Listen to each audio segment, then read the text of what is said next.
Welcome to top headlines. Godavari Banakacherla project వల్ల ఏ రాష్ట్రానికి ఇబ్బంది లేకుండా నీటి వినియోగం జరుగుతుందంటూ ఆంధ్రప్రదేశ్ సీఎం చంద్రబాబు నాయుడు స్పష్టం చేశారు. అమరావతిలో ఏడాది పాలన సందర్భంగా నిర్వహించిన సుపరిపాలనలో తొలి అడుగు కార్యక్రమంలో ఆయన మాట్లాడారు. ఈ ప్రాజెక్ట్ రాయలసీమకు గేమ్ చేంజర్ అవుతుందని, సాగునీటి అవసరాలు తీరటంతో రైతులు ఉత్సాహంగా వ్యవసాయం చేయగలరన్నారు. గోదావరి జలాల వినియోగం ద్వారా రెండు తెలుగు రాష్ట్రాలకు లబ్ధి కలుగుతుందన్నారు. సహజ వనరుల సమర్థ వినియోగం ద్వారా ప్రాంతీయ సమతుల్యత సాధించాల్సిన అవసరాన్ని ఆయన పునరుద్ఘాటించారు. బనకచెర్ల ప్రాజెక్టు ద్వారా రాయలసీమ అభివృద్ధికి నూతన అధ్యాయం ప్రారంభమవుతుందని చంద్రబాబు ధీమా వ్యక్తం చేశారు. ఎలాంటి దుష్ప్రచారాలు, అర్ధరహిత విమర్శలు సహించబోమని స్పష్టం చేశారు. పోలవరం బనకచెర్ల గోదావరిలో నీళ్లున్నాయి. మొన్న కూడా నేను ఒక మాట చెప్పాను, అటు తెలంగాణ వాడుకోవాలంటే వాళ్ళు కూడా వాడుకోవచ్చు, ఆంధ్రప్రదేశ్ మనం వాడుకుంటాం, ఎవ్వరికి ఇబ్బంది లేదు. కాబట్టి వాళ్ళని అదే స్టేట్మెంట్ నేను ఇచ్చాను. ఈ రెండు రాష్ట్రాలు, తెలుగు రాష్ట్రాలు బాగుపడాలంటే గోదావరి నీళ్లు వాడుకునే అవకాశం ఇద్దరికీ ఉంది. 100 సంవత్సరాల చరిత్ర చూస్తే 3000 టీఎంసీ నీళ్లు సముద్రంలోకి పోతున్నాయి. రెండు రాష్ట్ర ప్రభుత్వాలు వాడుకున్నా ఒక 200 టీఎంసీ ఇక్కడ వాడినా, అక్కడ ఒక 200 టీఎంసీ వాడినా దానికంటే ఎక్కువ వాడుకునే అవకాశాలు లేవు. ఆ విషయమే నేను చెప్పాను. దానిపైన వర్కౌట్ చేస్తున్నామని చెప్పి కూడా నేను మీకు తెలియజేస్తున్నా. కూటమి ప్రభుత్వం విజయవంతంగా ఏడాది పాలనను పూర్తి చేసుకుందంటూ ఆంధ్రప్రదేశ్ డిప్యూటీ సీఎం పవన్ కళ్యాణ్ పేర్కొన్నారు. అమరావతిలో జరిగిన సుపరిపాలనలో తొలి అడుగు సదస్సులో మాట్లాడుతూ తాను ఎప్పుడూ రాష్ట్ర మేలు కోసమే ఆలోచిస్తానని స్పష్టం చేశారు. 2019లో అధికారంలోకి వచ్చిన వైఎస్ఆర్సీపీ ప్రభుత్వం పూర్తిగా విధ్వంస పాలనలే అందించిందని ఆరోపించారు. అప్పటి ప్రభుత్వం నాశనం చేసిన వ్యవస్థలను పునర్నిర్మించేందుకు కూటమి కట్టుబడిందని తెలిపారు. ప్రజల సంక్షేమం, పారదర్శక పాలన, యువతకు ఉద్యోగ అవకాశాలు, రైతులకు వాస్తవ న్యాయం అందించేందుకు కూటమి ప్రభుత్వం చొరవ తీసుకుంటోందన్నారు. చంద్రబాబు, లోకేష్ తో కలిసి రాష్ట్రాన్ని అభివృద్ధి మార్గంలో నిలబెట్టేందుకు తాను ఏ విషయంలోనూ వెనుకాడనని పవన్ కళ్యాణ్ పునరుద్ఘాటించారు. కార్యదర్శి కె విజయానంద్ గారికి నా హృదయపూర్వక నమస్కారాలు. సుపరిపాలనలో తొలి అడుగు కార్యక్రమానికి విచ్చేసిన గౌరవ కేంద్ర మంత్రి వర్యులందరికీ పేరు పేరున, అలాగే రాష్ట్ర మంత్రి వర్యులకి పేరు పేరున, గెలిచిన పార్లమెంట్ సభ్యులకి, గౌరవ శాసన మండలి సభ్యులకి, శాసనసభ్యులకి పేరు పేరున నా హృదయపూర్వక నమస్కారాలు. అఖిల భారత సర్వీస్, ఆల్ ఇండియా సర్వీసెస్ అధికారులందరికీ, నియోజకవర్గ ప్రత్యేక అధికారులకి అందరికీ నా హృదయపూర్వక నమస్కారాలు, ధన్యవాదాలు. మీరు ఇక్కడికి వచ్చేసినందుకు. ఈ సంవత్సరం మేము పూర్తి చేసుకోవటం చాలా కష్టాల మధ్య వచ్చాము, చాలా ఒత్తిళ్ళ మధ్య. ఒక 5 సంవత్సరాలు ప్రత్యేకించి నేను 2014 నుంచి రాష్ట్ర విభజన జరిగినప్పటి నుంచి ఆంధ్రప్రదేశ్ అభివృద్ధి బాగుండాలని ఆకాంక్షించే వ్యక్తిని. వచ్చే గొడవలకి విభజన జరిగితే ఎలా అయిపోయిందో మనం చూస్తూ వచ్చాం. అందుకని ప్రత్యేకంగా నేను ఆంధ్రప్రదేశ్ బాగు కోసం నేను ఎప్పుడూ నిస్వార్థంగా చేసుకుంటూ వచ్చాను. 2014 నుంచి 2019, 2019 నుంచి 2024కి ప్రభుత్వం మారిన వెంటనే ఒక కన్స్ట్రక్టివ్ అప్రోచ్ నుంచి ఒక డిస్ట్రక్టివ్ అడ్మినిస్ట్రేషన్, డిస్ట్రక్టివ్ గవర్నెన్స్ మొదలైంది. ఇది ప్రజాస్వామ్య హితాన్ని కోరుకునే ప్రతి ఒక్కరికి కూడా చాలా ఆందోళన కలిగించింది. ఈరోజు మేము గౌరవ ముఖ్యమంత్రి గారి నాయకత్వంలో సాధించినవన్నీ చెప్పబోయే ముందు అసలు ఈ పరిస్థితికి ఎలా వచ్చాం, మీకు కూడా ముఖ్యంగా అధికారులు ఉన్నారు, గౌరవ శాసనసభ్యులు ఉన్నారు, ఒకసారి మనం గుర్తుకు తెచ్చుకోవడం చాలా చాలా అవసరం. ఎందుకంటే మనం చాలా త్వరగా మర్చిపోతాం. మన మీద కూడా చాలా బాధ్యత. రాష్ట్రంలో కాంగ్రెస్ ప్రభుత్వం అధికారంలోకి రావడానికి ఇచ్చిన 2 లక్షల పంట రుణమాఫీ హామీ ఇప్పటికీ పూర్తిగా అమలు కాలేదని కేంద్ర మంత్రి కిషన్ రెడ్డి విమర్శించారు. తెలంగాణ గ్రామీణ బ్యాంకులోనే 15,000 మంది అర్హులైన రైతుల రుణాలు మాఫీ కాకపోవడం ప్రభుత్వ వైఫల్యానికి నిదర్శనమని తెలిపారు. మర్రి చెన్నారెడ్డి మానవ వనరుల అభివృద్ధి కేంద్రంలో జరిగిన బ్యాంకర్ల సమావేశంలో పాల్గొన్న కిషన్ రెడ్డి రాష్ట్ర ప్రభుత్వం తక్షణమే స్పందించి రైతులకు న్యాయం చేయాలన్నారు. బ్యాంకర్లతో సమావేశంలో కేంద్ర పథకాల అమలు, రుణాల పంపిణీపై చర్చ జరిగినట్లు వివరించారు. 2013-14లో వ్యవసాయ రుణాలు 27,676 కోట్లుండగా ఇప్పుడు 1,37,346 కోట్లకు పెరిగాయని తెలిపారు. ఇది కేంద్రం రైతుల పట్ల చూపుతున్న బలమైన మద్దతుకు నిదర్శనమన్నారు. రాష్ట్ర వ్యాప్తంగా 600 కొత్త బ్యాంకు శాఖలు, 80,931 బ్యాంక్ కరస్పాండెంట్లు సేవలందిస్తున్నారని తెలిపారు. రాష్ట్ర ప్రభుత్వం కేంద్ర పథకాలను సమర్థంగా అమలు చేయాలంటూ కిషన్ రెడ్డి సూచించారు. ఆ సంఖ్య ఈరోజు 6,600 బ్రాంచీలుగా ఈరోజు పెరగడం జరిగింది. అంతేకాకుండా ముఖ్యంగా ఈరోజు బ్యాంకు కరస్పాండెంట్స్ తెలంగాణ రాష్ట్రంలో 80,931 మంది ఈరోజు తెలంగాణ రాష్ట్రంలో గ్రామీణ ప్రాంతాల్లో ప్రజలకు బ్యాంకింగ్ సేవలు మరింత దగ్గరగా తీసుకెళ్లడం కోసము నియమించడం జరిగింది. ఆ రకంగా బ్యాంకింగ్ కరస్పాండెంట్స్ 80,931 మంది తెలంగాణ రాష్ట్రంలో ఈరోజు పనిచేస్తూ ఉన్నారు.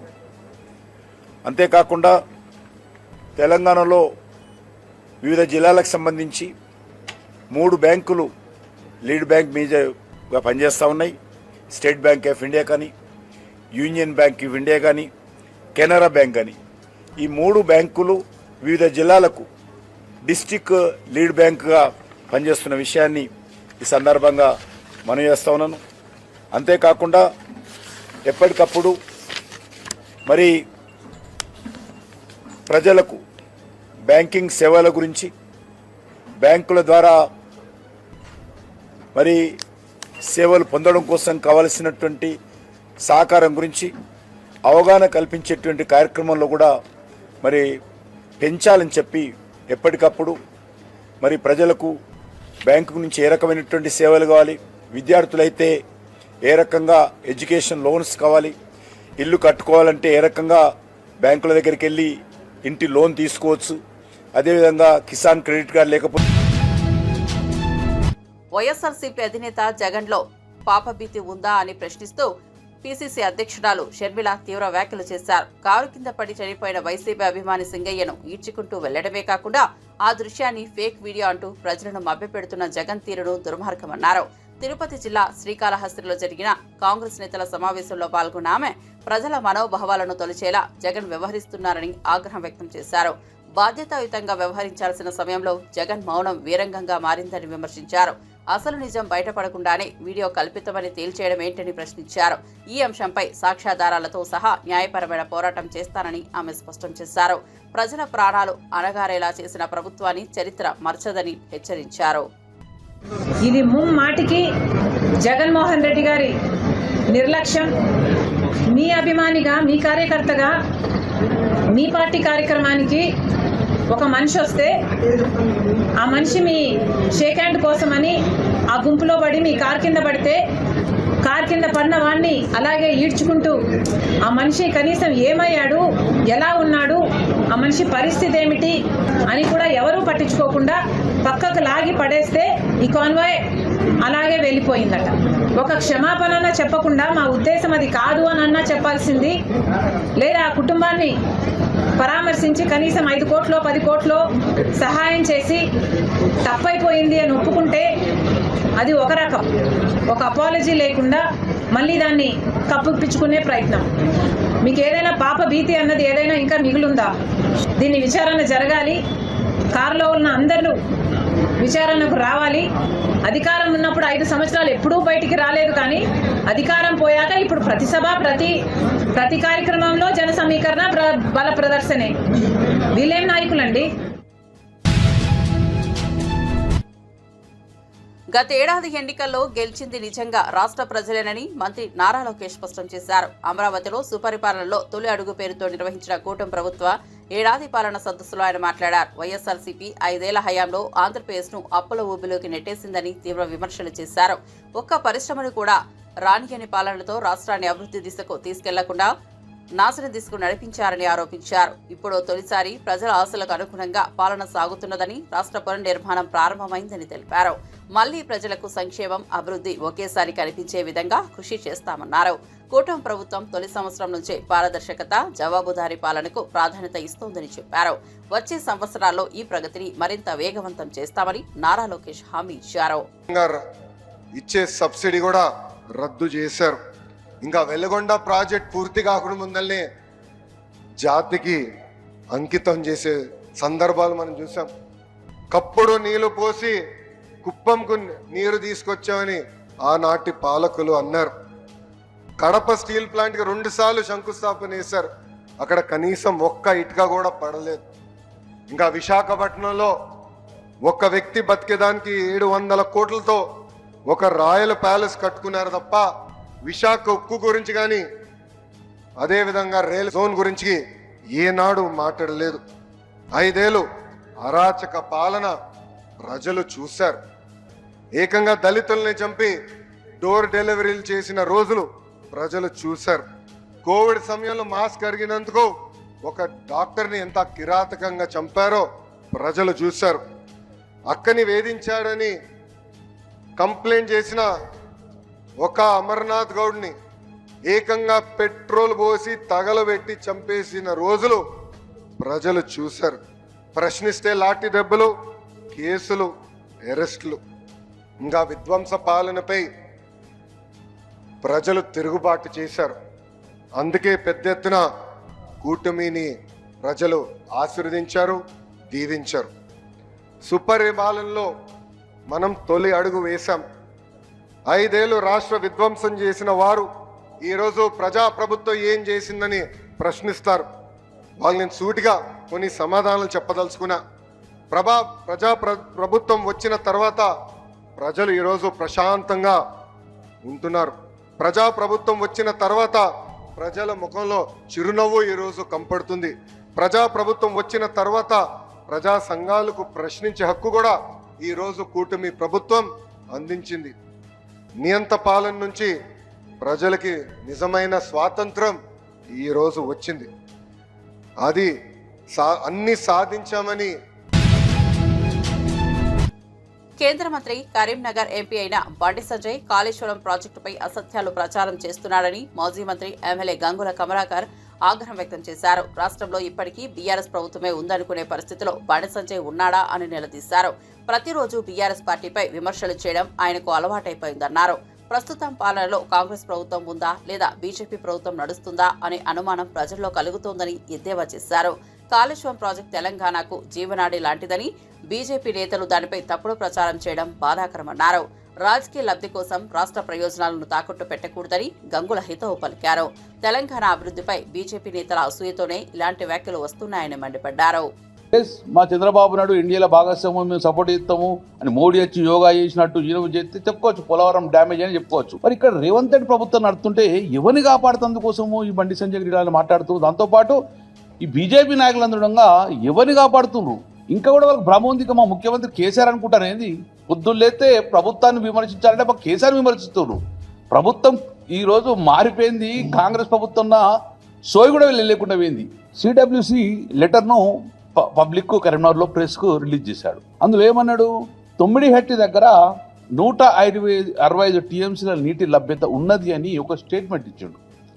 ఎవరు? బండి సంజయ్ గారు అని ఒక ఇదే లెటరు దాన్ని సూచించడం జరిగింది. సిడబ్ల్యూసి పంపిన లెటరు. ఇదే లెటర్ను కూడా మళ్ళీ మీ ద్వారానే నేను ప్రజలకు చెప్తున్నా. కానీ ఇక్కడ ప్రాబ్లం ఏంటంటే ఈయన మధ్య సగమే చదివి ప్రజలకు చెప్పిండు, ప్రెస్కు సగమే చెప్పిండు, మొత్తం కంప్లీట్ కాలే. తమ్మిడిహెట్టి దగ్గర 165 టీఎంసీల నీటి నిల్వ ఉంటుంది. కానీ అందులో అప్పటికే 63 టీఎంసీల నీటిను అలాట్ చేశాము పై రాష్ట్రాలకు అని చెప్పి క్లియర్గా ఇందులో రాసిండ్రు. As evidence from the detailed water availability studies carried out project, this office in last few years, the net water available at the barrage location is about 165 TMC. అని ఇక్కడికే చదివిండు, ఇచ్చిండు. కానీ దాంతో ఫర్దర్ చదవాలి. At 75% dependable, which includes preserved surplus from the share of upper states. That is assuming the utilization of the upper side states limited to 75% availability of 63 TMC. అంటే దీని ఉద్దేశం ఏంటంటే అక్కడ మ్యాక్సిమం 160 టీఎంసీ వస్తుంది, కానీ అందులో పై రాష్ట్రాలకు సంబంధించిన 63 టీఎంసీ కేటాయించేసినాం మేము. కాబట్టి ఇక మీకు ఉండేది 102 టీఎంసీలు మాత్రమే ఉంటుంది అని అన్నారు. దట్టు ఒక కండిషన్ కూడా పెట్టారు. ఏమని? ఆ 102 టీఎంసీలు కూడా ఎప్పుడు మీరు 148 మీటర్లు గిట్ట తగ్గిమంటుంది డిమాండ్, 158 మీటర్లు గిట్ట కడితే అక్కడ మీకు ఆ 102 టీఎంసీలు వస్తాయి. ప్రధాని మోదీ సహకారంతో వచ్చే 3 ఏళ్లలో వికసిత్ ఆంధ్ర లక్ష్యాలను సాధిస్తామన్న విశ్వాసాన్ని బీజేపీ రాష్ట్ర అధ్యక్షులు డాక్టర్ పురంధేశ్వరి వ్యక్తం చేశారు. అమరావతిలో జరిగిన సుపరిపాలనలో తొలి అడుగు సమావేశంలో ఆమె పాల్గొని మాట్లాడారు. వైఎస్ఆర్సీపీ ప్రభుత్వం రాష్ట్రాన్ని అప్పుల ఊబిలోకి నెట్టిందని, ఆ ఆర్థిక సంక్షోభం నుంచి బయటపడేందుకు CM Chandrababu, deputy CM Pawan Kalyan రథసారథుల్లా శ్రమిస్తున్నారని కొనియాడారు. కేంద్ర ప్రభుత్వం అందిస్తున్న సహకారం, రాష్ట్ర కూటమి ప్రభుత్వ విధానాలు కలిసి అభివృద్ధికి కొత్త దిశగా నడిపిస్తున్నాయని పేర్కొన్నారు. రాష్ట్ర అభివృద్ధికి పారదర్శక పాలనే మార్గమని, దీనికి సుస్థిరమైన దారిగా కూటమి ప్రభుత్వం మారిందన్నారు. పెరుగుతున్న పెట్టుబడులు, బలమైన పాలన వ్యవస్థతో వికసిత్ ఆంధ్రాకు ఇది ఆరంభం మాత్రమేనని పురంధేశ్వరి స్పష్టం చేశారు.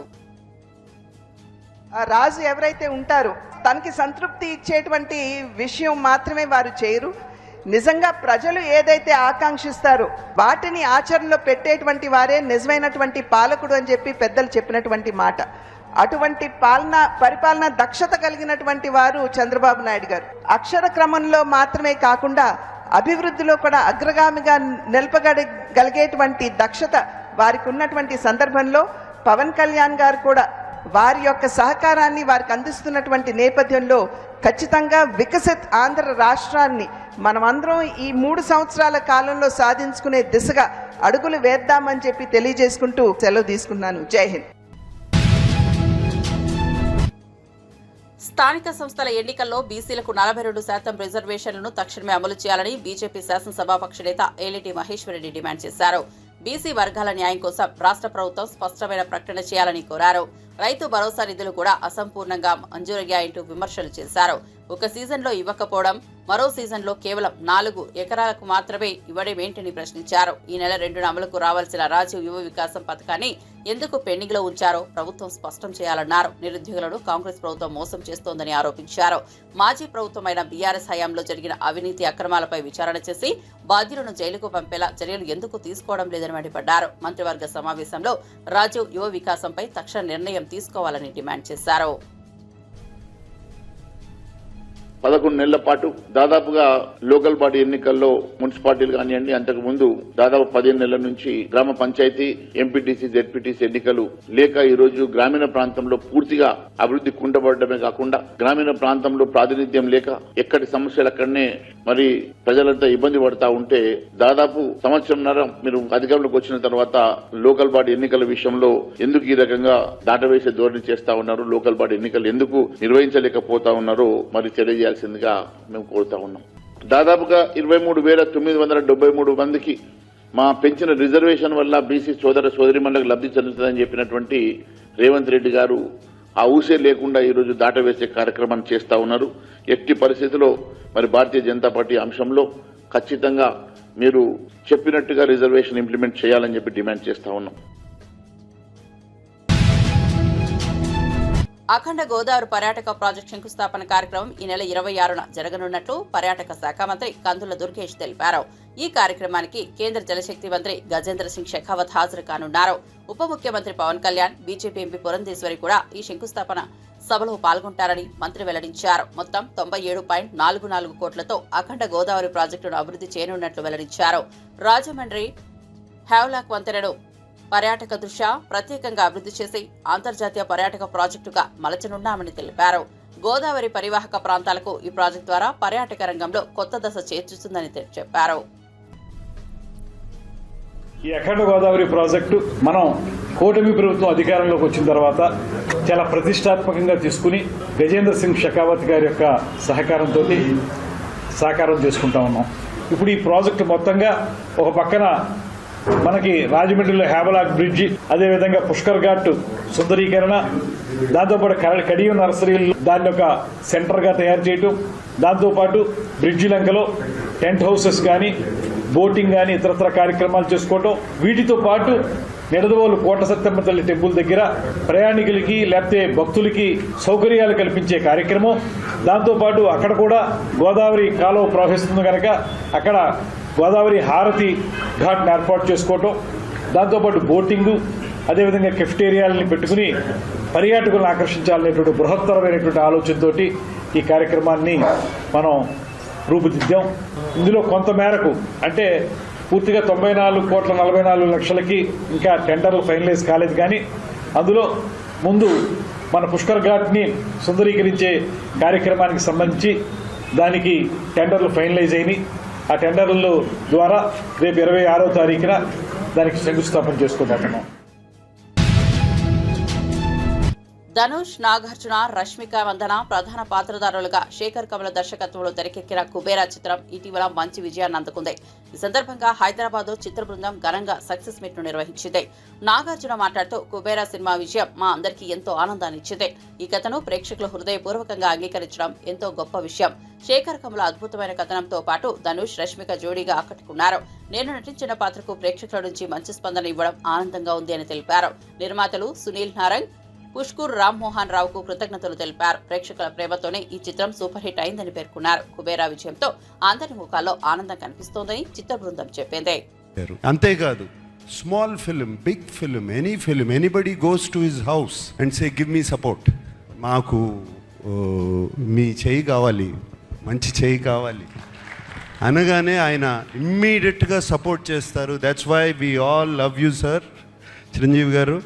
థ్యాంక్ యూ ఫర్ కమింగ్ యా. అండ్ అఫ్ కోర్స్ 2 ఈవెంట్స్ అయిపోయినాయి, అందరినీ థ్యాంక్ యూ అని చెప్పి అండ్ మా శేఖర్ కమల గారితో పుస్తకం పట్టుకు వస్తారు. But so thank you to everybody. And there is one person I really want to thank is our Kubera Sekhar Kammula garu. నేను ఇంతకుముందు అన్నాను, నిన్న ప్రెస్ మీట్లోనూ అన్నాను, ఇవాళ అంటున్నాను, this is Sekhar Kammula's film and nobody's film. And Sekhar Kammula garu thriller తీసి, thriller with a humanitarian touch and a social message. ఎలా కుదిరిందండి ఇది? 2 వర్కౌట్ అవ్వవు, మీకే కుదిరింది అది. And you are the only person who can do that. And ఈ సినిమాలో అందరూ పాత్రలు, nobody is name or anything. Shyamala అంటున్నట్టు దీపక్, దేవా, సమీరా, ఆల్ క్యారెక్టర్స్. నాకు నిన్న ప్రెస్ మీట్లో ఎవరో ఎందుకు జర్నలిస్ట్ నాగేంద్ర అనుకుంటా, he asked me why did you do this character, ఎందుకు ఈ క్యారెక్టర్ చేసావు అని అడిగారు. నాకు శేఖర్ కమల గారు ఈ సినిమా చెప్పడానికి వచ్చినప్పుడు దీపక్ క్యారెక్టర్ చెప్పారు, అఫ్కోర్స్ హోల్ ఫిలిం చెప్పారు. దీపక్ క్యారెక్టర్ చుట్టూ అన్ని క్యారెక్టర్స్ తిరుగుతున్నాయి. దట్ సీమ్స్ టు బీ అది ఒక pivotal point, I mean it's central point. ఈ సినిమా నా సినిమా కదా అనుకుని చేశాను అని చెప్పాను. దాన్ని తీసుకెళ్ళి మన వెబ్సైట్స్ వాళ్ళు, సోషల్ మీడియా వాళ్ళు, సినిమాకు ముందు శేఖర్ కమల సినిమా అంటున్నాడు, సినిమా రిలీజ్ అయిన తర్వాత ఇది నా సినిమా అంటున్నాడు అని దీని మీద మీమ్స్ చేసి అది చేసి పంపారు. మళ్ళీ చెప్తున్నాను, ఈ సినిమా దేవా cinema, not Dhanush cinema, devas film. This film is Deepak's film. ఈ సినిమా సమీరా సినిమా, ఈ సినిమా ఖుష్బూ సినిమా. ఈ కుబేరా సినిమా మంచి విజయాన్ని సాధించిన నేపథ్యంలో చిత్ర బృందం హైదరాబాద్ లో సక్సెస్ మీట్ ను నిర్వహించింది. ఈ సందర్భంగా నటి రష్మిక మందన మాట్లాడుతూ, కుబేరా చిత్రం నా కెరీర్ లో ఒక మైలురాయిగా నిలిచింది. శేఖర్ కమల కథనానికి, పాత్ర గాఢతకు స్పందించిన ప్రేక్షకులందరికీ నా హృదయపూర్వక కృతజ్ఞతలు. నాగార్జున, ధనుష్ లాంటి నటునులతో కలిసి పనిచేయడం ఒక గొప్ప అనుభవం అని పేర్కొన్నారు. ప్రేక్షకుల ప్రేమే సినిమా విజయానికి మూలమన్నారు. తన పాత్రకు అందిన ప్రశంసలు, స్పందన జీవితాంతం గుర్తుండిపోతుందని చెప్పారు. ప్రేక్షకుల ప్రేమ ఎప్పుడు తనతో ఉండాలని ఆకాంక్షించారు. కుబేరా సినిమా విజయం యూనిట్ లో అందరిలో కొత్త ఉత్సాహాన్ని నింపిందన్నారు. ఓకే, ఒక కొత్త రోల్, ఒక డిఫరెంట్ ఫిల్మ్ చేయొచ్చా, మనము చేయాలా, ఇది ఇప్పుడు అగ్రీ అయితే ఇంకొక 1-2 ఇయర్స్లో రిలీజ్ అవుతుంది. సో అప్పుడు ఎలా ఉంటుంది, ఆడియన్స్ పర్సెప్షన్ ఎలా ఉంటుంది, అవి ఇవి అని చాలా ఉంటాయండి. కానీ కుబేరా శేఖర్ గారు నాకు నరేట్ చేసేటప్పుడు the only thing I said to my self was, సెట్కి వెళ్ళి సరెండర్ అయిపోవాలి. ఇంకా నేనేం కాదు, శేఖర్ సరే అన్నీ చూసుకుంటారు అంటే నాకేం తెలియదండి. నేను సెట్లో ఉన్నప్పుడు ఆనెస్ట్లీ సమీరా అనే క్యారెక్టర్ మీరు చూసుంటే అర్థమైపోయేది. అంటే ఈ అమ్మాయికి ఏం తెలియకుండా ఒక్కొక్క సిచ్యువేషన్లో వెళ్ళిపోతుంది, you know. And that was only possible because utmost surrender అయిపోయానండి. There was nothing like okay నా క్యారెక్టర్ ఇలా చేయాలి అలా చేయాలి అని హోంవర్క్ ఏం చేయలేదు. జస్ట్ అక్కడ వెళ్ళి డైరెక్షన్ టీమ్కి వెళ్ళిపోయి చెప్పిన, అంటే మీరు చూసుకోండి ఇంకా నా ట్రస్ట్ మీ పైన ఉంది అని చెప్పేసిన. అండ్ ఇప్పుడు మీరందరూ చూస్తున్నారు సమీరా అనే క్యారెక్టర్ ఇలా పోర్ట్రే అయిందంటే it is only because of the direction department. So guys, thank you so much. Thank you will be too little of a word to say to all of you, but thank you. అంటే ఇలాంటి character నాకు perform చేయొచ్చా చేయలేనా అని నేను చెప్పినట్టు doubt ఎప్పుడు ఉంటుంది, కానీ అలాంటి క్యారెక్టర్ మనకు రావాలంటే నేనే చాలా ఆశ్చర్యపడ్డానండి. ఎందుకంటే లైక్ అందరూ డాన్స్ చేయొచ్చు, డాన్స్ చేస్తా, మంచి మంచి కొరియోగ్రాఫర్స్ దొరికితే డాన్స్ చేస్తా, కో యాక్టర్స్ అంతా డాన్స్లో అంత ప్రోస్ అయి ఉంటే నాకు కూడా చాలా ఈజీ అవుతుంది. కానీ ఇక్కడ ట్వింకిల్ ట్వింకిల్ లిటిల్ స్టార్ ఉండేది, కానీ more than dance and glamour అది ఇది కాకుండా sir, you showed people that I could actually perform. So, thank you. Dhanush sir, I watched the film and I was like, I messaged Dhanush sir saying, oh my God. Ante, that's all I said because I have always loved him. I've always loved you, sir, as a performer, and as a co-star, I've always loved you in all these one film that I